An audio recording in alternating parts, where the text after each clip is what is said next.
The new cleaner with a secret scent Jason stood at the edge of the docking bay, holding a mop in one hand and his cleaning kit in the other. The air was heavy with the scent of metal, fuel, and sterilized corridors. He had been hired by the Galactics, Alliance, for the lowest job on the ship, cleaning. But Jason didn't complain. It was still better than being homeless on Earth. The ship he worked on was called the Nylari Star, and it was filled with alien races, most of them tall, strange-looking, and proud. They hardly ever looked at him, and when they did, it was usually with a mix of curiosity and disgust. Jason didn't care. He just wanted to earn his credits, keep his head down, and finish his shift. That morning, something different happened as he scrubbed the hallway near the science wing. The doors slid open and a girl stepped out. She wasn't human, but she was beautiful. Her skin had a soft lavender glow, her long silvery hair flowed like silk, and her eyes were bright green, with cat-like pupils. Her figure was slim but graceful, and she moved like she was walking on air. Jason froze. The girl didn't say a word. She walked past him, her long coat brushing slightly against his shoulder. At that exact moment, she turned her head slightly, then stopped walking. Her nostrils flared gently. Something in the air had changed. It was his scent. Jason had been sweating lightly from cleaning. His shirt clung to his skin and he smelled faintly of salt, soap, and something purely human. The girl blinked slowly. A strange warmth rushed through her body. Her heart began to beat faster and her cheeks turned darker, a subtle blush across her lavender skin. Her body tingled and she felt something stir deep inside her, something ancient and uncontrollable. Her name was Zara, a high-born female of the Nylari people, and she had just inhaled a scent her race hadn't encountered in thousands of years. She turned her head sharply and walked away faster than before, her breathing unsteady. Jason noticed her strange reaction but shrugged it off. He returned to scrubbing the floor, unaware that his simple human biology had triggered a hidden reaction inside the alien girl. Inside her quarters, Zara leaned against the wall, trying to calm her thoughts. Her fingers touched her lips. Her skin was warmer than usual. Her chest felt heavier, her heart beat loud in her ears. What was that? She whispered to herself. What was that smell? She had studied mating science before, especially her people's rare biological phases. What she had just experienced was the first sign of heat, a condition where a Nylari female becomes biologically ready for mating. But it never happened without a trigger. That trigger had just walked by with a mop. She stood in front of the mirror and looked at herself. Already her body was reacting. Her curves had subtly changed, her skin more sensitive, her eyes shining brighter. She wrapped herself tightly in a long cloak and sat down at her data terminal.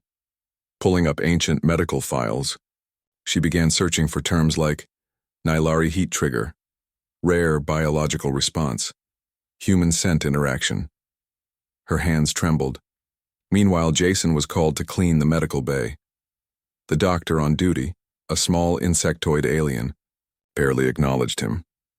Jason worked quietly, but Zara's face kept flashing in his mind. Why did she look at me like that? He mumbled. He didn't realize it, but his sweat was still fresh and the medical bay filters pushed his scent through the air ducts. Far down the corridor, in her room, Zara's head snapped up. She could smell it again. She clutched her chest. Her fingers shook. She slammed the console off and stood pacing back and forth. This can't be happening, she said. This is not logical. I don't even know his name. But deep inside her, her biology didn't care. It had already chosen. Later that night, Zara stood in the shadows of the corridor, watching Jason as he finished wiping a glass window. He was alone. His uniform was wrinkled. His back was turned. She pressed her hand against the wall to steady herself. Her legs felt weak and her thoughts were no longer her own. Her breathing deepened. Jason suddenly turned, sensing movement. Hello? He asked, unsure. Zara quickly stepped back into the shadows. Her voice was soft. Nothing. It's nothing. She turned and walked away, whispering to herself, Why him? Her body isn't hers anymore. Her hand reached down to her waist. Her skin burned, not painfully but with a strange kind of heat that spread across her body like a wave. Her chest rose and fell quickly. Her thoughts were clouded. It wasn't just emotion. It was biological. It was deep. It was primal. She sat up slowly and looked into the mirror. Her reflection wasn't the same anymore. Her facial structure had softened. Her chest had grown noticeably fuller. Her hips had widened. Even her eyes seemed more luminous, glowing gently in the dim blue light of her room. She touched her lips. They tingled. Her ears twitched, picking up sounds from 2 corridors away. Everything was sharper. Smells, sounds, feelings. And then, there it was again. That scent. His scent. She pressed her thighs together as instinct took over again. It wasn't just attraction. It was hunger. One she didn't know she had. Her mind screamed for control, but her body didn't listen anymore. Jera grabbed her robe and rushed to her medical panel. Her fingers flew over the touchpad. Blood sample, abnormal hormonal spike, skin cell analysis, softening and reproductive prep. State: heat cycle activated, imprint risk critical. She stared at the red warning on the screen. She whispered to herself, "But I didn't choose this. Why is my body choosing him?" The computer responded in a robotic voice. Detected pheromone trigger from human male specimen 0112. Name: Jason Hale. She stood frozen. Her tail twitched. Her throat felt dry. Jason Hale, the human cleaner. Her body had locked onto him, without her permission.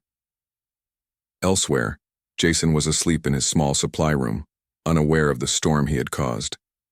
He rolled over on the cot, scratching his neck, sighing from exhaustion. His shirt still clung to his skin from the day's work. The air vent in his room circulated out into the ship. The system wasn't strong, but it didn't need to be. Down the hallway, Jera lifted her nose and sniffed the air. Her legs wobbled. "Stop it," she whispered to herself, clenching her fists. "He doesn't even know." She backed into her wall and slid down to the floor, hugging her knees. I was supposed to become a science ambassador. I was supposed to be respected. Not like this. She closed her eyes and bit her lip to stop. A moan from escaping her throat. Later that morning, she put on a full-cover suit that blocked scent and attempted to leave her room. But the guards noticed something was off. "Counselor Jera," one said. "You seem pale." "I'm fine," she replied quickly, not meeting their eyes. Jason walked down the corridor nearby, carrying a box of supplies. Jera flinched behind the guard. Even though her suit blocked most of the scent, she could still sense him. Jason stopped as he noticed her. "Hey, you okay?" he asked, concerned. Jera turned away. "Leave me alone." Jason blinked, surprised by her sharp tone. "I was just, never mind." He walked away slowly, confused and slightly hurt. Jera watched him disappear down the hallway and clutched her chest. "Why does my heart hurt when he walks away?" she thought. She rushed back to her room and locked the door. Inside, she pulled off the suit. Her skin was red and damp. Her chest heaved. This isn't going away, she realized. It's only getting stronger. She turned toward her console and opened a hidden file from her planet's ancient history, one not taught in modern science anymore. It spoke of a time when the Nylari bonded with humans, when their heat cycles were different, and when imprinting wasn't a choice but a biological command. Jera leaned in, eyes wide. Once a Nylari female inhales the right human pheromone, the file read, her body chooses for her. The imprint may become permanent within 3 lunar cycles if not interrupted. She only had 3 cycles left before she would forever be his, and he didn't even know yet. As she stood silently in the dim room, the screen flickered, showing Jason's profile, photo from the ship logs. Jera touched the screen. Her hand trembled. Her voice cracked as she whispered, "Why, you?" The accidental touch. Jera stood in the ship's hydroponic garden, hoping the fresh air and plant aroma would help cool the storm inside her. She wore a long robe to hide the new curves of her body. Her heat cycle had only grown stronger. She tried breathing exercises, meditation, and scent blockers. Nothing helped, but fate had other plans. The door behind her slid open with a soft hiss. Jason walked in, carrying a tray with water and nutrient tablets for the plant systems. He didn't see her at first. He was humming to himself, wiping sweat from his brow. His scent, clean, masculine, and uniquely human, drifted across the room like a silent explosion. Jera's body tensed. Her fingers gripped the railing beside the plant wall.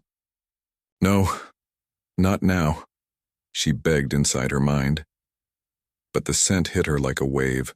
She turned her head slightly. Jason looked up and froze. "Oh, I didn't know someone was in here," he said politely. "Sorry." Jera didn't reply. She couldn't. Her throat had tightened and her skin flushed.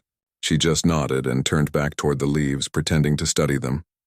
Jason walked closer, unaware of the fire building inside her. He set the tray down next to her on the ledge. "These plants always remind me of Earth. Peaceful, you know," he said. She turned toward him slowly. "Yes, peaceful." Their hands touched, just for a second, both reaching for the same nutrient cube. The moment their skin met, time stopped. Jera gasped sharply and stumbled backward, her entire body trembling. From a surge of heat, her pupils widened, her knees buckled slightly. Her breath came fast, too fast. Jason's eyes widened in concern. "Hey, are you okay?"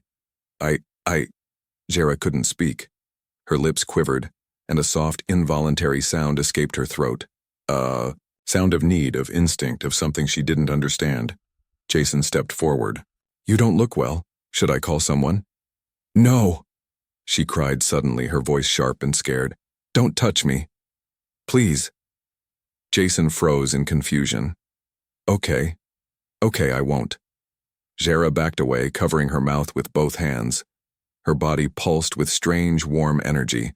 The accidental touch had supercharged everything. And now something inside her was screaming. She ran out of the room, cloak flowing behind her like a flame. Jason stood there in silence. "What just happened?" he whispered. Jera stormed back, into her quarters, and fell to her knees. Her skin was glowing faintly now. Her chest ached, her breath shaky. "Just one touch," she said aloud. "One simple touch and my body, it's not mine anymore." She crawled to her console and slammed her hand on the scanner. The computer blinked to life. "Warning, physical contact with chosen pheromone carrier has accelerated imprint timeline. Cycle compression, imprint may complete in 48 hours. Her heart skipped a beat. 48 hours? If I don't escape or suppress this, I'll be his forever. Desperate, Zara activated the secure call system and contacted an elder from her homeworld. The face of High Counselor Venner appeared on the screen, aged, wise, and startled by her appearance. "Zara, what has happened to you?" "I need help, it's the human. I touched him. I can't think. I can't sleep. My body is changing." Venner's expression darkened. "You're not just reacting, Zara. You've entered phase 3. If the imprint completes, your bond to that human will be eternal." "I didn't choose this," she shouted. "Your biology did. The choice is no longer yours." Jera's eyes filled with tears. "Then what can I do?" "There is one option," Venner said grimly. "Leave the ship. Cut off all contact. If the body does not sense him, the cycle might stop. But I see him every day. Then you must decide, do you want to fight it, or accept what your ancestors once embraced?" Back in the garden, Jason looked down at his hand. Where her skin had touched him, there was a faint shimmer, like static, but warm. He didn't know what it meant, but for some reason, he couldn't stop thinking about her eyes, or the way she looked at him like he was something more. Science or fate? Jera hadn't left her lab in hours. Her hands were shaking. Her chest still burned with warmth, and her thoughts were fogged. But she had one goal now: understand. She needed to know why her body had chosen him, a human, as her mate. Jason Hale, the low-class cleaner. It didn't make sense. She had secretly retrieved a cloth he had used to wipe a panel. The scent still lingered on it. Now it floated in a sealed chamber while her genetic analyzer hummed. The computer beeped. Match found. 98.2% compatibility. Trigger, human male pheromone, type sigma 9. Result, activates Nylari ancient reproductive sequence. Jera leaned forward, stunned. Sigma 9? That's impossible. That marker was extinct before we entered space travel. The system continued. Species interaction level, prime. Biological imprint, nearly irreversible. Time remaining until full lock, 32 hours. Anne slumped in her chair. 32 hours. Her body wasn't just reacting, it was completing a bond. And that bond had been chosen long ago, hidden deep in her DNA. This wasn't just chemistry. This was destiny written in blood. Elsewhere, Jason leaned on the railing of the ship's observation deck, staring into space. He hadn't seen Jera since she ran out of the hydro garden. His mind kept replaying her expression, her trembling body, and the fear in her voice. Don't touch me. He didn't understand it, but he couldn't stop thinking about her. Maybe she's sick, he muttered. Then he shook his head. Or maybe I've done something wrong. He didn't know it yet, but every breath he took was pulling them closer together. Back in the lab, Jera opened a hidden archive, a forbidden section of ancient Nylari records. They said this was just myth, she whispered, but it's real. The holoscreen displayed an image of a Nylari female standing beside a human male, older, from Earth's early space age. They stood hand in hand, their bodies glowing, with a visible bond. A voice echoed from the archive file. When the old blood awakens, the female shall become what her mate desires, beauty, strength, and need. But beware. If the bond is formed without consent, the pain of denial can destroy them both. Jera's eyes filled with tears. Jason hadn't chosen this. She had. No, her body had. And if she let it complete, he might be bound to her without even knowing what it means. Would he hate her for it? She stared at herself in the mirror. Her skin shimmered. Her curves were fuller than ever. Her scent had changed, richer, sweeter. Her voice had softened naturally. Her eyes looked less alien, more human. The transformation wasn't just inside. It was physical now. Her people always believed, in logic, but this was fate. Jason was called to clean near the upper observatory hall. He grabbed his mop and bucket and stepped onto the lift. He didn't see the small drone that followed him, Jera's personal lab bot, silently observing him from above. Inside, her lab, Jera watched the screen. She couldn't stop staring at him. His simple smile, the way he wiped his forehead, the way he hummed when no one was around. He had no idea he had triggered a chain of biology older than stars. Her hands clenched. I didn't want this, she whispered, but maybe I needed it. The scanner beeped again. A new message appeared. Emotional bond now linked. Hormonal shift detected in human subject. Jera blinked. Jason's biology was responding. He didn't know it yet, but his body was beginning to return the bond. She stood up slowly. Only one question remained. Was this still science, or something deeper? The breakdown Jason barely had time to catch her. She fell forward into his arms, her skin burning hot, her breath shallow. He felt her body trembling as he held her close. Her long robe was loose, almost falling from her shoulder. She looked exhausted. Terrified, beautiful, broken. Jera, he whispered. What the hell happened? Her lips moved, but no sound came out. Her hands weakly gripped his shirt, as if needing him there. Not just emotionally, but for her survival. Jason pulled her inside gently and laid her on the small bed. "Stay here, don't move, I'll get help." She clutched his hand tightly. "No, don't leave," she whispered, voice cracking. "Please, I need you." Jason froze. Her eyes locked with his. They were glowing faintly, like green fireflies underwater. She looked vulnerable, but there was something deeper, a raw truth hiding behind her beauty. He sat beside her. "Okay, I won't leave." Jera's hand loosened, but she didn't let go. Hours earlier, Jera had spent the whole day in the lab pushing her body too far. Her scent blockers were no longer working. Her suppressor pills had stopped helping. The heat was getting stronger. Her breathing became labored. Her vision blurred. She skipped meals, refused water. "Just make it through tonight," she had told herself. "I'll send a request for a transfer. I'll leave." But her body had other plans. By nightfall, her skin burned hotter than ever before. Her heartbeat was pounding in her ears. She couldn't stand anymore. The only name echoing in her mind, Jason. It wasn't lust anymore. It was something deeper. She needed his presence like her lungs needed air. And so she walked, barefoot, weak, disoriented. She followed his scent like a lost animal until she reached his room. Now, back in the room, Jason gently wiped her forehead with a cool towel.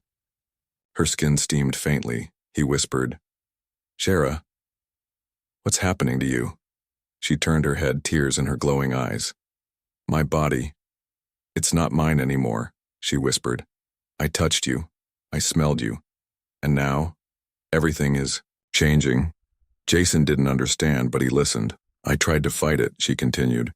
"Tried to stop it. But I'm not strong enough anymore." Jason squeezed her hand. "Then let me help. I don't know what this is, but you don't have to go through it alone." Jera's lips trembled. "I'm becoming something. For you." He blinked. "For me?" "Yes," she whispered. "My species.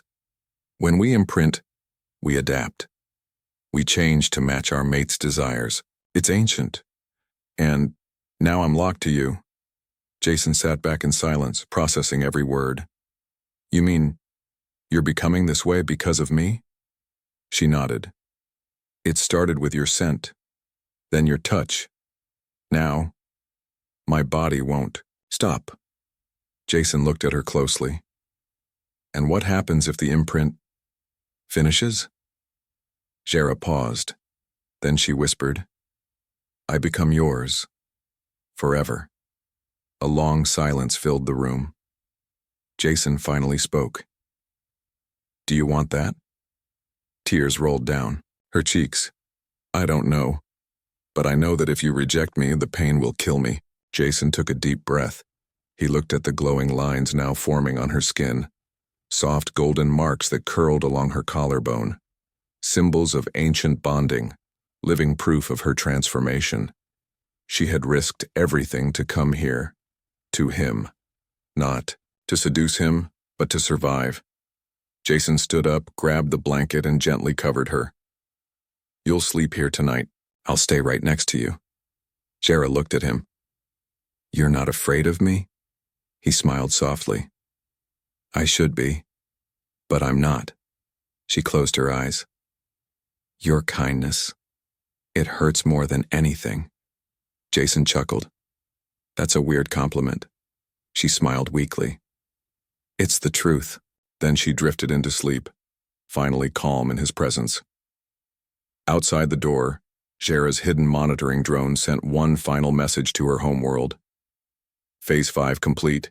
Imprint has chosen its anchor. Emotional sync in progress. Countdown. 4 hours. Imprint. Jason sat up slowly. His shirt was damp, clinging to his skin. A faint golden pattern shimmered across the left side of his chest. Warm, pulsing softly like something alive. He touched it. It didn't hurt.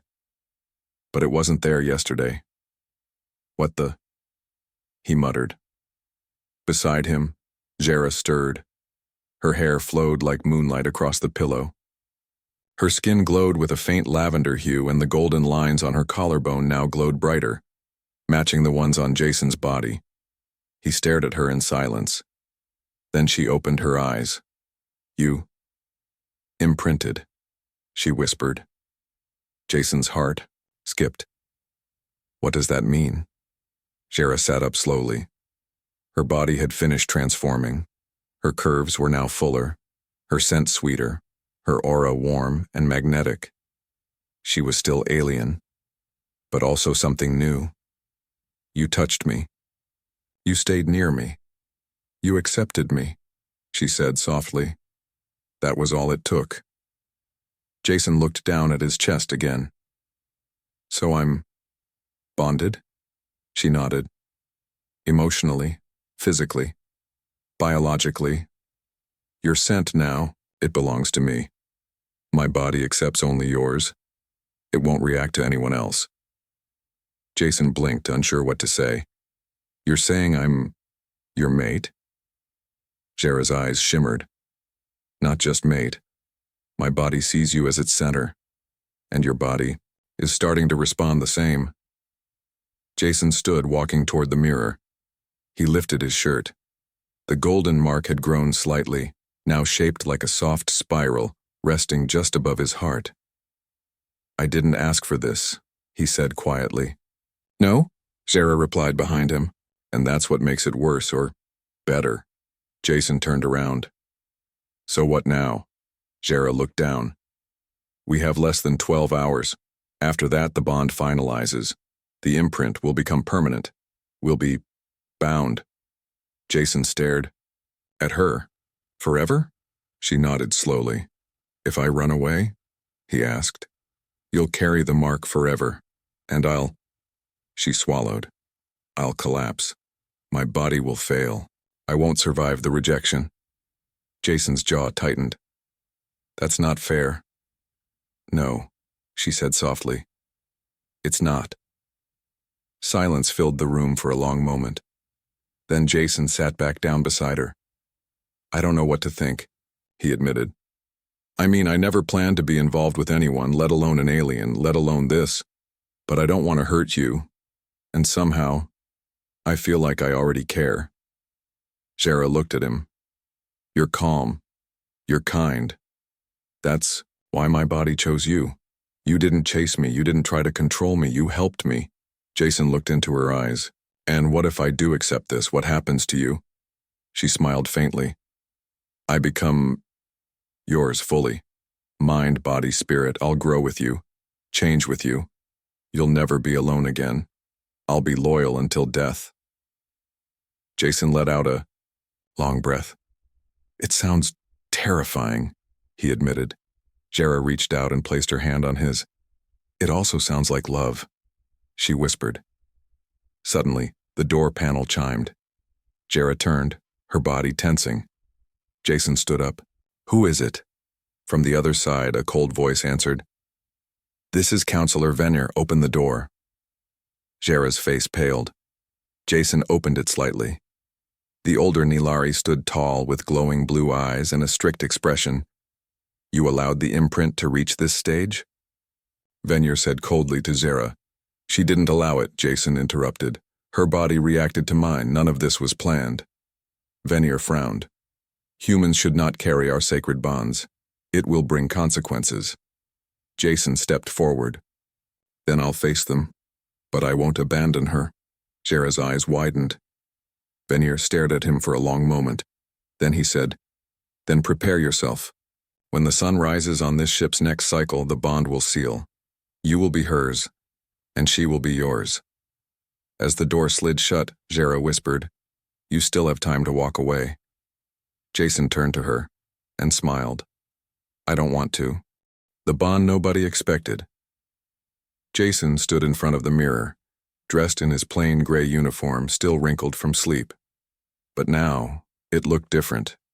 He looked different. Not because of his clothes, but because of the golden mark pulsing above his heart. Jera stood beside him, transformed completely.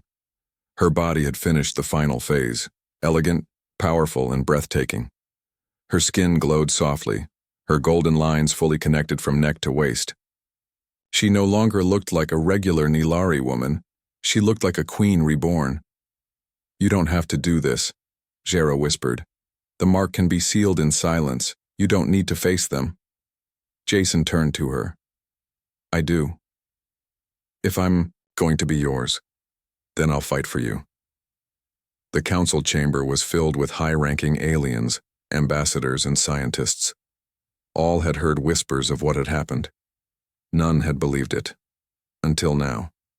Jason and Jera entered together. Gasps echoed across the room. Some laughed in disbelief. Others stood in shock. The elder Venir raised his hand. "Silence." He looked at Jera first. "You imprinted on a human and completed the cycle?" Jera nodded. "Yes." Venir turned to Jason. "Do you understand what this means, Earthborn? You are now bonded to a Nilari elite. You will never return to your planet. You will feel her pain, hear her thoughts, carry her legacy." Jason answered calmly. "I didn't ask for it, but I won't run from it either." Another counselor stood. "This is not tradition. This is chaos." Jason stepped forward. Then maybe tradition needed to be shaken. Gasps echoed again. Jera reached out and held Jason's hand. Her body shimmered with warmth. The golden bond glowed brighter between them. A deep silence filled the room. Venir's voice softened. "What do you feel for her, human?" Jason looked Jera in the eyes. "I feel peace. I feel fire. I feel like I belong." Jera's eyes filled with emotion. "She didn't force this," Jason continued. "She was scared, she ran, she fought it, but in the end, we both chose." Venir closed his eyes, then gave a slow nod. "Then the bond stands." A wave of golden light swept through the chamber, triggered by the council's seal. The Nilari crest appeared above their heads, symbolizing a bond not just of biology, but of soul. Jason winced, slightly as the final surge of energy entered his chest. Jera gripped his hand tighter. Then, it was done. Later, as they walked through the quiet ship corridors, Jera turned to him. "I never believed in destiny," Jason smiled. "Me neither." "But now?" she asked. Jason looked down at their glowing marks. "Now, I believe in us." Epilogue. 3 months later, Jason stood beside Jera on her homeworld's shining crystal cliffs. Nilari children ran, around them giggling. Citizens bowed to Jera as they passed, no longer shunning her but respecting her. A small alien girl walked up to Jason and asked, "Is it true? You're the first human to ever imprint one of our kind?" Jason smiled and nodded. "It wasn't planned, but sometimes the best things in life aren't." Jera looped her arm through his, and together they stared at the twin suns above, no longer alone, but truly bonded in every way.